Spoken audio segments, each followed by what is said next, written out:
بسم اللہ الرحمن الرحیم۔ السلام علیکم۔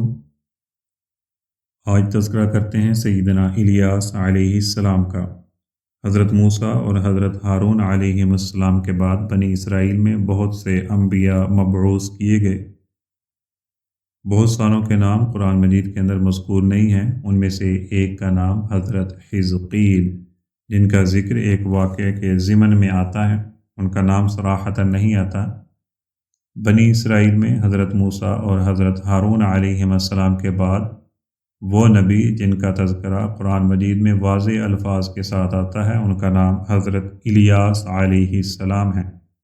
آج انشاءاللہ حضرت الیاس علیہ السلام کا تذکرہ کریں گے۔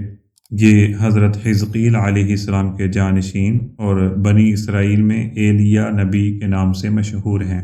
حضرت الیاس علیہ السلام اردن کے علاقہ جلعاد میں پیدا ہوئے۔ اس وقت ملک میں جو بادشاہ حکمران تھا، اس کا نام بائبل کے اندر جو لکھا گیا ہے وہ اخی آب ہے۔ اس کی بیوی بعل نامی ایک بت کی عبادت کرتی تھی۔ اس نے ملک میں بعل کے نام پر ایک بڑی قربان گاہ تعمیر کروا کر تمام بنی اسرائیل کو بت پرستی کی راہ پر ڈال رکھا تھا۔ اللہ تعالیٰ نے حضرت الیاس علیہ السلام کو اسی قوم کی اصلاح اور ان کی تربیت کے لیے مبعوث کیا۔ دوسرے تمام انبیاء کی طرح حضرت الیاس علیہ السلام کو بھی اپنی قوم کے ساتھ شدید کشمکش سے دوچار ہونا پڑا۔ ان کی قوم نے بھی ان کو جھٹلایا اور چند مخلص بندوں کے علاوہ کسی نے بھی حضرت الیاس علیہ السلام کا ساتھ نہیں دیا۔ بعض تفسیر کی کتابوں میں تفصیل کے ساتھ حالات بیان کیے گئے ہیں۔ خاص طور پر تفسیر مظہری میں علامہ باغوی کے حوالے سے تفصیلی تذکرہ موجود ہے، جو غالباً اسرائیلی روایات سے ماخوذ ہے۔ تو ان تمام روایات میں جو مشترک بات ملتی ہے وہ یہ ہے کہ حضرت الیاس علیہ السلام نے اسرائیلی بادشاہ اخی آب اور اس کی رعایا کو بعل نامی بت کی عبادت کرنے سے منع کیا، اور ساتھ اللہ تعالیٰ واحد کی عبادت کی طرف دعوت دی کہ اللہ تعالیٰ کی توحید کو اپنا لو۔ مگر دو چار حق پرست انسانوں کے علاوہ کسی نے بھی یہ بات نہیں مانی، بلکہ آپ کو طرح طرح سے پریشان کیا، یہاں تک کہ بادشاہ اور اس کی بت پرست بیوی نے آپ کو قتل کرنے کا منصوبہ بنا لیا تھا۔ آپ کو جب اس کی اطلاع ملی تو ایک غار میں آپ نے پناہ لے لی اور ایک عرصہ دراز تک اسی غار میں مقیم رہے۔ اس درمیان اس ملک میں قحط سالی کا عذاب آیا۔ ساری قوم پریشان ہو گئی اور آپ کو تلاش کرنے لگی تاکہ آپ سے دعا کروا کر قحط سالی سے نجات پالیں۔ آپ اللہ کے حکم پر غار سے باہر آئے اور شہر کے بادشاہ اخی آب سے ملے اور بتایا کہ یہ عذاب اس بت پرستی اور شرک کی وجہ سے آیا ہے، لہذا تم لوگ اب بھی توبہ کر لو، تم سے یہ عذاب دور ہو سکتا ہے۔ پھر آپ نے اپنی صداقت اور سچائی کے لیے یہ بھی فرمایا کہ تم لوگ کہتے ہو بعل نامی بت کے 450 نبی ہیں جو اس کی طرف مبعوث کیے گئے ہیں۔ تم ان سب کو ایک دن جمع کرو کہ وہ بعل کے نام پر قربانی پیش کریں، اور میں اللہ واحد کے نام پر قربانی پیش کروں گا۔ جس کی قربانی کو آسمان کی آگ آ کر جلا دے گی، اس کا دین سچا ہے، اور جس کی قربانی کو آگ نہیں جلائے گی تو سمجھ لینا کہ اس کا دین جھوٹا ہے۔ بادشاہ کو یہ تجویز پسند آئی۔ اس نے قوم کو یہ بتایا اور ایک دن پھر ایک پہاڑ پر سب لوگوں کا اجتماع ہوا۔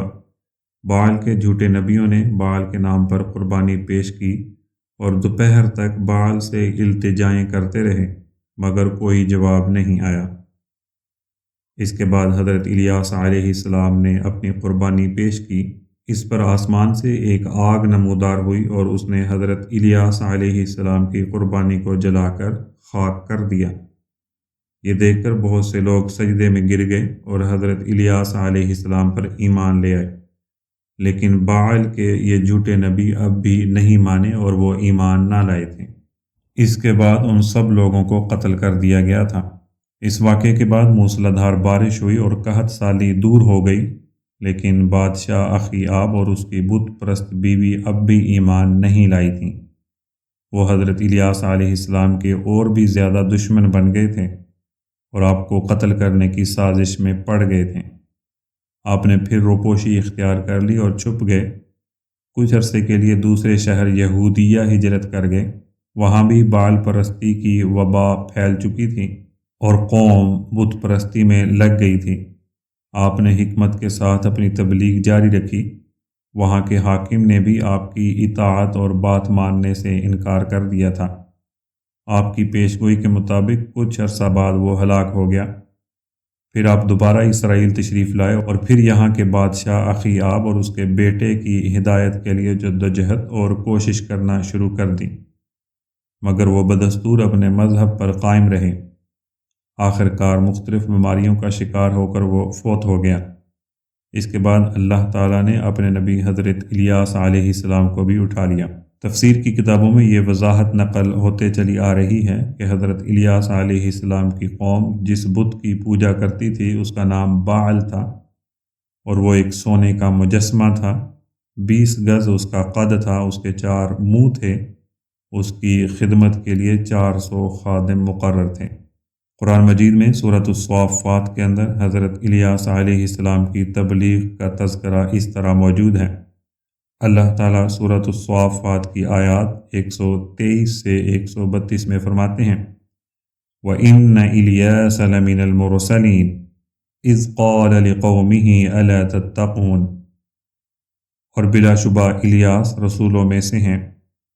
وہ وقت قابل ذکر ہے جب انہوں نے اپنی قوم سے کہا، کیا تم اللہ سے ڈرتے نہیں ہو؟ کیا تم باعل کو پکارتے ہو اور سب سے بہتر پیدا کرنے والے خالق کو چھوڑ دیتے ہو؟ اللہ ہی تمہارا اور تمہارے باپ دادوں کا پروردگار ہے۔ بس لوگوں نے الیاس علیہ السلام کو جھٹلایا۔ اللہ تعالیٰ فرماتے ہیں بے شک وہ پکڑے ہوئے جہنم میں لائے جائیں گے، لیکن وہ لوگ جہنم میں نہیں لائے جائیں گے جو اللہ کے مخلص بندے بن گئے۔ اللہ فرماتے ہیں اور ہم نے بعد کے لوگوں کے لیے الیاس علیہ السلام کا تذکرہ باقی رکھا۔ الیاس پر سلامتی ہو، بے شک ہم نیک کاروں کو اسی طرح بدلہ دیا کرتے ہیں، بے شک وہ ہمارے مومن بندوں میں سے ہیں۔ سورۃ الانعام کی ایک آیت میں اللہ تعالیٰ فرماتے ہیں وَزَكَرِيَّا وَيَحْيَا وَعِيسَى وَإِلْيَاسَ كُلٌّ مِّنَ الصَّالِحِينَ، اور زکریا، یحییٰ، عیسیٰ اور الیاس علیہم السلام، ان 4 نبیوں کا اللہ نے ذکر کر کے فرمایا کل من الصالحین، یہ سب صالحین اور نیک لوگوں میں شمار ہوتے ہیں۔ محترم ناظرین، یہ تھا واقعہ حضرت الیاس علیہ السلام کا۔ ملتے ہیں اگلی ویڈیو میں، تب تک کے لیے السلام علیکم۔